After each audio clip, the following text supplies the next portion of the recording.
હાલો મિત્રો, કેમ છો બધા? મજામાં જશો ને? હું પણ મજામાં છું. આજે તમારી સાથે એક નવી રેસીપી લઈને આવી છું, આખા લસણનું શાક. અને આ દિવાળીમાં ખૂબ જ બધા પ્રોગ્રામો અને વાડીએ જાય અને ગામડે જાય ત્યારે બધા વાડી અને બધા પ્રોગ્રામો બનાવતા હોય ત્યારે પ્રોગ્રામમાં ખૂબ જ ખાવાની મજા આવે એવું આપણે આજે આખા લસણનું શાક બનાવીશું. અને આ હવે શિયાળો શરૂ થશે, દિવાળી નજીક આવી છે, તો ખૂબ જ ટેસ્ટી આપણે શાક બનાવીશું.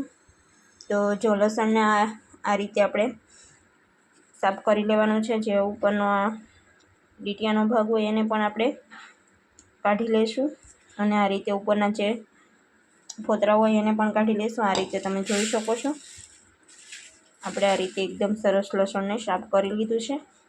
આ ભાગને પણ કટિંગ કરી લેવાનો છે આપણે, અને એકદમ સરસ રીતે લસણ સાફ કરી અને તમારે સ્ટીમ કરવાનું છે લસણને. આપણે જેમ ઢોકળા સ્ટીમ કરીએ ને એ રીતે.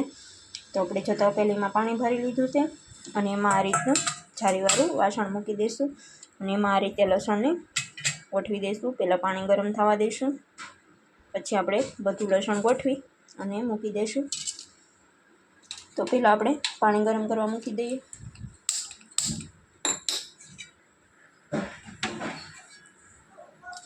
પાણી ગરમ થાય ત્યાં સુધી આપણે આમાં લસણને ગોઠવી નાખીએ. તો જો આ રીતે સરસ આપણે લસણને ગોઠવી દેવાનું છે, અને પાણી ગરમ થાય ત્યાર પછી આપણે એમાં આ સ્ટેન્ડને મૂકી દેવાનું, અને ઉપરથી મીઠું અને હળદર થોડું નાખી અને ઢાંકીને થોડીવાર માટે પકવા દઈશું. તો હાલો હવે બાકીની તૈયારી કરી લઈએ આપણે. તો જો આપણે પાણી સરસ ગરમ થઈ ગયું હતું, અને ઉપરથી આ રીતે આપણે થોડું મીઠું આમાં નાખી દઈશું, એટલે કરીમાં અંદર પણ લસણની કરીમાં મીઠાશનો ટેસ્ટ આવી જાય.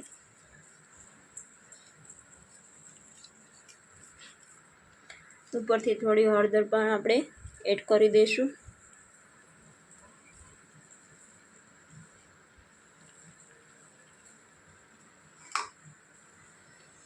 તો જો આપણે આ રીતે હળદર પણ એડ કરી દીધી છે, અને હવે સરસ રીતે આપણે ઢાંકી અને સ્ટીમ થવા દેવાનું છે. આ રીતે તમે જોઈ શકો છો. હવે આપણે 15 થી 20 મિનિટ માટે આપણે આને બફાવા દઈશું. તો જો આપણે ડુંગળી અને ટમેટાને આ રીતની આપણે જે મરચાંનું કટિંગ કરવાનું હોય ને એમાં આપણે પીછવાનું છે, ગ્રેવી નથી કરવાની. આ રીતે મરચાંનું જે કટર આવે ને એમાં આપણે ડુંગળી અને ટમેટાની ગ્રેવી કરશું. તો હાલો ડુંગળી ટમેટાની ગ્રેવી કરી લઈએ. બધો શાકના મસાલા તૈયાર થઈ ગયા છે, તમે બધા જોઈ શકો છો. જો આપણે છે ને આ ડુંગળીની ગ્રેવી આ રીતે કરી લીધી છે, આ રીતે ટમેટાની કરી લીધી છે. આ આપણે લીલી સિંગ હોય ને, માંડવી લીલી, એની આપણે બનાવી છે. અને આ આપણે આદુ લસણની બનાવી છે. આ સવાણાની બનાવી છે. ચવાણાનો આપણે આ રીતે ભૂકો અધકચરો કરી લેવાનો છે. આ આપણે કાજુ લઈ લીધા છે, અને આપણે લસણ પણ તમે જોઈ શકો છો એકદમ મસ્ત થઈ ગયું છે, પોચું અને બફાઈને રેડી થઈ ગયું છે. અને આ આપણે કોથમીર લઈ લીધી છે, અને આ સૂકા મસાલા લઈ લીધા છે. તો આપણે ગેસ ઉપર મૂકી દીધું છે તેલ શાકનો વઘાર કરવા માટે. તો આપણે હાલો વઘાર કરી લઈએ. તો આપણે રાઈ જીરું એડ કરી દઈશું, પછી આપણે થોડીક હિંગ એડ કરી દઈશું. હિંગ એડ કર્યા પછી આપણે જે સૂકા મસાલા લીધા છે, સૂકું મરચું, એલચી ને એ બધું એડ કરી દઈશું. એલચી ને લવિંગ એ આપણે એડ કરી દઈશું. ગેસ આપણે ધીમો જ રાખવાનો છે. તો જો આપણે સરસ મસાલા બધા ફ્રાય થઈ જાય પછી આપણે આદુ લસણ નાખી દઈશું. પછી આપણે ડુંગળીની ગ્રેવી કરીને રાખી છે એ એડ કરી દઈશું. હવે એને ધીમા ગેસે આપણે સરસ ચડવા દઈશું.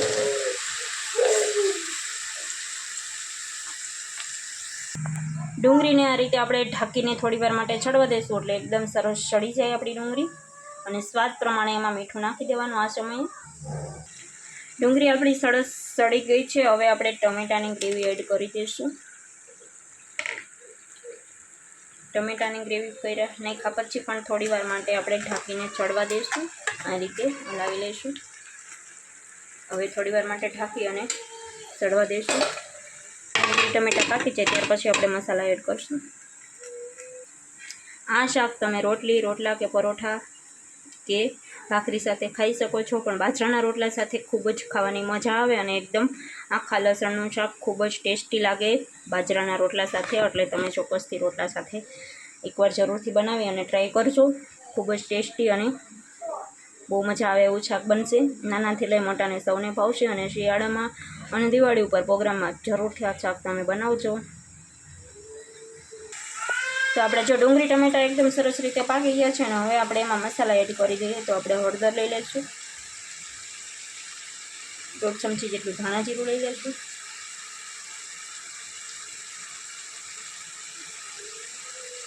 1 ચમચી ગરમ મસાલો લઈ લઈશું, લાલ મરચું તમારે જેટલું તીખું ખાતા હોય એ પ્રમાણે લેવાનું છે. આપણે થોડુંક લાલ મરચું નાખશું અને બીજું કાશ્મીરી મરચું નાખશું એટલે આપણે શાકનો કલર એકદમ સરસ આવી જાય. મસાલા નાખ્યા પછી આપણે સરસ રીતે હલાવી લઈશું અને એકદમ સરસ મિક્સ કરી દઈશું.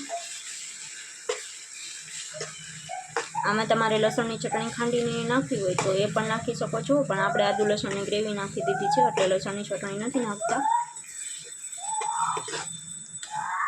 હવે આમાં 2 થી 3 દાણા આપણે ખાંડના એડ કરી દઈશું. આપણે આ લીલી સિંગનો જે ભૂકો કરીને રાખ્યો હતો એ આપણે એડ કરી દઈશું. સરસ રીતે મિક્સ કરી લઈશું. હવે થોડી વાર માટે આપણે ઢાંકીને ચડવા દઈશું, તેલ છૂટું પડે ત્યાં સુધી. આપણે એકદમ સરસ રીતે તેલ છૂટું પડી ગયું છે ને હવે આપણે ચવાણાનો ભૂકો કરીને રાખ્યો તો એ એડ કરી દઈશું. તો હવે આપણે આમાં પાણી એડ કરી દઈશું.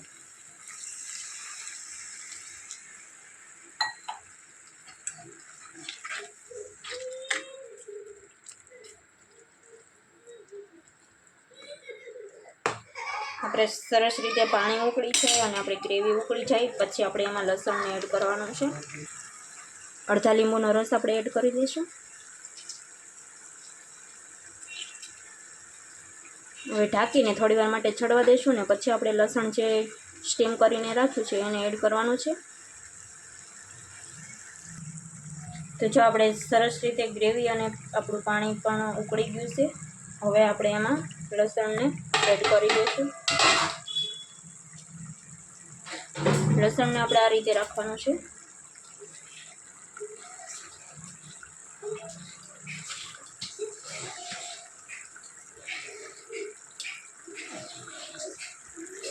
જો આપણે લસણને આ રીતે એડ કરી દીધું છે અને ઉપરથી હવે આપણે કાજુને એડ કરવાના છે.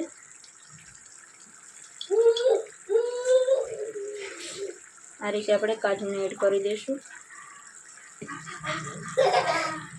હવે આને ઢાંકી અને થોડી વાર માટે આપણે આ શાકને ચડવા દઈશું અને પછી આપણે ગેસ કરી દઈશું બંધ. ધીમા ગેસે થોડી વાર માટે ચડવા દઈશું એટલે લસણમાં પણ ખાટો મીઠો સ્વાદ આવી જાય અને ગ્રેવી સાથે એકદમ લસણ પણ સરસ થઈ જાય. તો હવે ઢાંકીને થોડી વાર માટે ચડવા દઈએ. તો જો આપણું ગ્રેવી સાથે એકદમ થઈ ગયું છે લસણનું શાક તૈયાર, આખા લસણનું. તો હાલો બધા લસણનું શાક ખાવા. ઉપરથી આપણે લીલી કોથમીર એડ કરી દઈએ. અરે તો હાલો આપણું શાક થઈ ગયું છે કમ્પ્લીટ અને સ્વાદમાં પણ ખૂબ જ ટેસ્ટી છે. તમે પણ બધા જમવા હાલો. થઈ ગયું છે આપણે રોટલા સાથે શાક તૈયાર. તો હાલો ફરી મળીએ નવા બ્લોગમાં. આવા નવા વિડીયો જોવા માટે અમારી ચેનલને સબસ્ક્રાઈબ ન કરેલી હોય તો સબસ્ક્રાઈબ કરી દેજો. અને અમારા ભાઈનો દીકરો આજે અમારા ઘરે જમવા આવ્યો છે પણ એ બહુ બોલો છે, બહુ રાયડું નાખે અને બહુ રાયડ થાય અને ગમે એ વસ્તુ જોતી હોય ને દેવી જ પડે એટલો જીદ્દીલો છે. એટલે વિડીયોમાં ક્યાંક તમને અવાજ આવતો હશે પણ સોરી મિત્રો, બહુ આપણે એડિટિંગ કરતાં આવડતું નથી એટલે આપણે કટ નહીં કરી શકીએ, પણ એ બધો અવાજ આવે એના માટેની સોરી. ફરી મળીએ નવા બ્લોગમાં, ત્યાં સુધી બાય બાય.